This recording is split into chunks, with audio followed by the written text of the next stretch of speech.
नमस्ते, Sunita kitchen मध्ये आपलं स्वागत आहे। आज आपण बनवणार आहोत वर्षभर टिकणारे, तोंडाला चव येणारे चटकदार हिरव्या मिरचीचे लोणचे। हिरव्या मिरचीचे लोणचे बनवण्यासाठी मी येथे पावशर लोणच्याची मिरची घेतली आहे। तुम्ही बघू शकता ही मिरची अशी पोपट्या कलरची असते। ही मिरची तुम्हाला मार्केटमध्ये आरामात भेटेल। या सर्व मिरच्या मी स्वच्छ पाण्याने धुवून कॉटनच्या कपड्याने पुसून घेतल्या आहेत। याला अजिबात पाणी राहिले नाही पाहिजे। आता आपण या सर्व मिरच्यांचे देठ काढून मिरच्या चिरून घेऊया।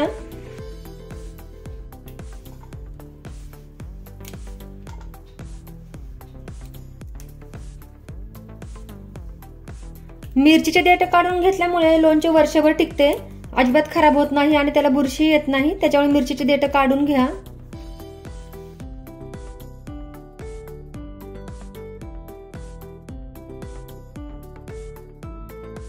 हे पहा, आपले सर्व मिरचीचे देठ काढून झाले आहेत। आता आपण या मिरच्या चिरून घेऊया। आता आपण याचे 2 तुकडे करून घेऊया। 2 तुकडे केल्यानंतर आपल्याला ही मिरची आतमधून अशी चिरून घ्यायची आहे।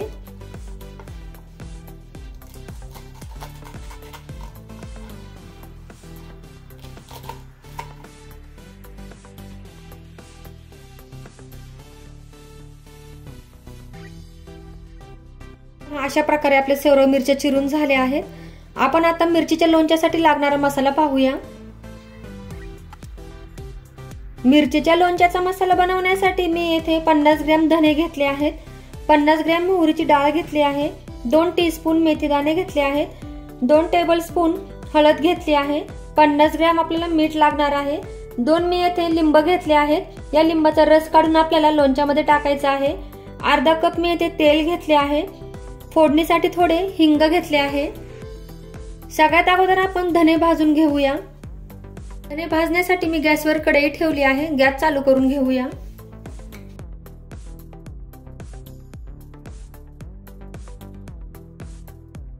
धने हे आपल्याला मंद गॅसवर भाजून घ्यायचे आहेत। हे पहा, धने भाजून झाले आहेत। आता आपण हे धने काढून घेऊया। आता आपण ही घेतलेली मोहरीची डाळ आपल्याला फक्त गरम करून घ्यायची आहे। ही मोहरीची डाळ आपल्याला फक्त गरम करून घ्यायची आहे 2 मिनिट। हे पहा, 2 मिनिट झाले आहेत। आता आपण गॅस बंद करून घेऊया।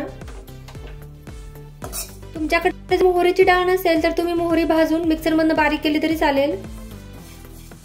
आता आपण धने आणि मोहरी थंड होण्यासाठी ठेवूया। हे पहा, धने आणि मोहरी थंड झाली आहे। आता आपण हे मिक्सरच्या भांड्यामधून ओबडधोबड वाटून घेऊया। हे आपल्याला जास्त बारीक नाही करून घ्यायचं, मोठे मोठेच वाटून घ्यायचं आहे।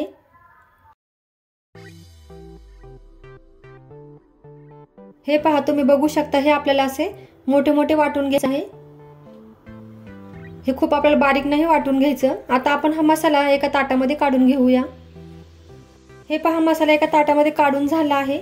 आता आपण लोणच्यासाठी लागणारे तेल गरम करून घेऊया। मी याच कढईमध्ये तेल गरम करून घेणार आहे, त्यासाठी गॅस चालू करून घेऊया।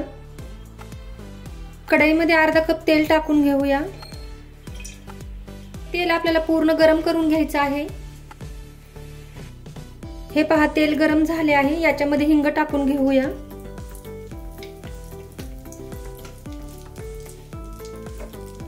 तसेच हे मेथीदाणे टाकून घेऊया। आता आपल्याला गॅस बंद करून घ्यायचा आहे। मेथीदाणे छान असे खमंग तळले पाहिजेत। आता आपण ही कढई खाली घेऊया। हे पहा, मेथीदाणे छान असे खमंग तळले गेले आहेत। आता याच तेलामध्ये आपल्याला हा तयार करून ठेवलेला मसाला टाकून द्यायचा आहे। तसेच ही हळदही टाकून द्यायची आहे। आता आपण हा सर्व मसाला मिक्स करून घेऊया। हे पहा, मसाला आपला तेलामध्ये छान असा मिक्स करून झाला आहे। आता आपण हा मसाला थंड होण्यासाठी ठेवूया। हे पहा, मसाला पूर्णपणे थंड झाला आहे। आता याच्यामध्ये आपण हे मीठ टाकून देऊया। आता आपण हे सर्व मिक्स करून घेऊया।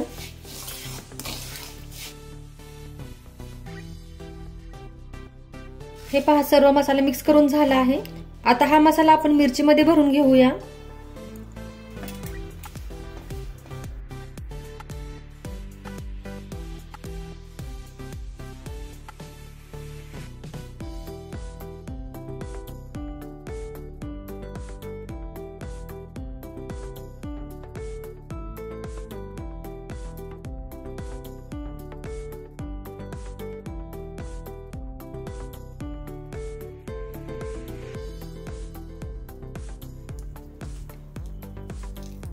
हे पहा, अशा प्रकारे आपल्या सर्व मिरच्यांमध्ये मसाला भरून झाला आहे। आता आपण हे सर्व मिक्स करून घेऊया, म्हणजे सर्व मसाला मिरच्यांना लागेल। हे पहा, तुम्ही बघू शकता सर्व मिरच्यांना मसाला लागला आहे। आता आपण हे सर्व मिरच्या एका कोरड्या काचेच्या बरणीमध्ये भरून ठेवूया। मी येथे काचेची बरणी घेतली आहे, त्याच्यामध्ये सर्व या मिरच्या आपण टाकून देऊया।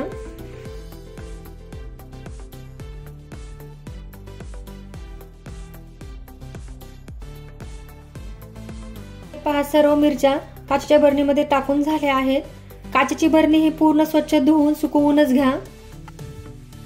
आता आपण या लोणच्यामध्ये घेतलेल्या 2 लिंबांचा रस पिळून टाकून देऊया।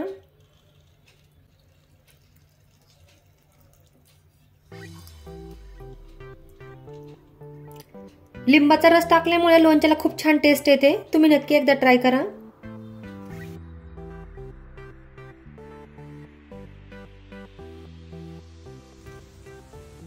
हे पहा, लिंबाचा रस टाकून झाला आहे।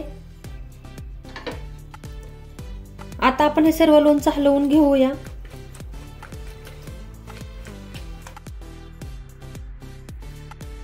दोन दिवस झाले आहेत। आता आपण या बरणीचे झाकण काढून चेक करूया।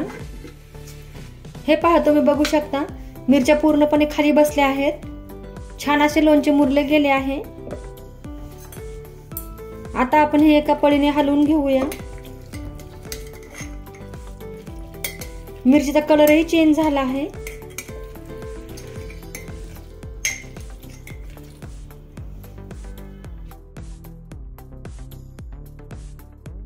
हे पहा, तुम्ही बघू शकता अगदी मस्त असे चटकदार वर्षभर टिकणारे आपले मिरचीचे लोणचे तयार झाले आहे। मस्त असा सुगंधही सुटला आहे, तुम्ही नक्की एकदा ट्राय करा। जर तुम्हाला माझी ही रेसिपी आवडली असेल तर माझ्या चॅनलला सबस्क्राइब करा, लाईक करा, शेअर करा, कमेंट करा आणि हो, घरचे खा आणि निरोगी राहा। थँक्यू।